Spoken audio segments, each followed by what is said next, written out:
Welcome to Transforming Your Life Through Storytelling. This week I would like to share a story so profound, so unbelievable, that it will shake the way you think about the unseen forces that shape our lives. The story was verified through eyewitness accounts, was recorded by trusted journalists, and documented in a series called Against All Odds by producer Bill McKay. Whether you believe in miracles or not, hopefully by the end of this video, you will look at the world just a little differently. This is also to commemorate the anniversary of the Six-Day War, when Israeli forces successfully recaptured East Jerusalem, including the Old City. For the first time in nearly 2,000 years, the entire city of Jerusalem was under Jewish sovereignty.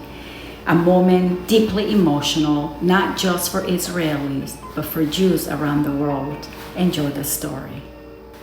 In 1967, during the Six-Day War, Israel was outnumbered, surrounded by hostile armies, and Jerusalem, its heart and soul, was still under Jordanian control.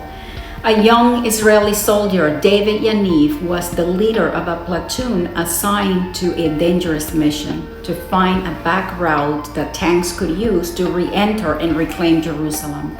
It was an assignment full of risk, one that could easily cost them their lives.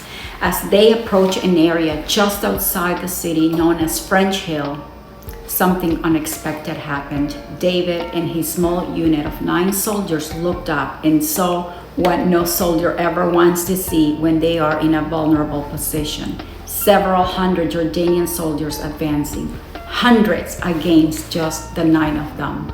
Now, every Israeli knows the cost of being captured. It means torture and death, not as a possibility, but as a guarantee. But in that moment, the 9 of them made a pact.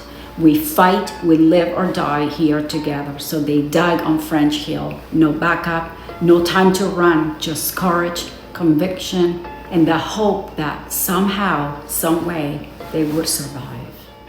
As the Jordanians advanced, they were chanting loud, rhythmic war cries echoing through the air. It was terrifying. The sound of being outnumbered, the sound of death approaching. The enemy closed in. One step and then another, 50 feet, 40 feet. The Israelis embraced for the final blow, and then it happened. Within 30 feet of impact, the Jordanian soldiers dropped to their knees and threw their weapons down. They started shouting in Arabic, "Abraham, Abraham." Some of the soldiers ran in panic, while others stood frozen, paralyzed by what they were seeing. The Israeli soldiers had no idea what had just happened. It made no sense. There had not been an airstrike, no surprise reinforcement, yet the enemy had surrendered. Later, Israeli intelligence service captured and separated the Jordanian soldiers for questioning, and they asked each one what had happened, and one by one their answer was the same. "We saw a man appear between the Israeli soldiers and us, a powerful figure dressed in radiant light, holding up his hands, and told us in Arabic to drop our weapons and retreat." We knew immediately it was Father Abraham. David Yaniv and his unit were saved that day, not because of military might or military strategy, but because something beyond logic stepped in, a miracle. It is stories like this that remind us that even in the darkest moments, we're never truly alone. We all face moments when we feel outnumbered, when we feel cornered, when we are standing on our own French Hill and fear is marching towards us. But it's in those moments that could be more happening that we can see. Maybe the impossible situation you're facing right now is the very place where that miraculous will break through.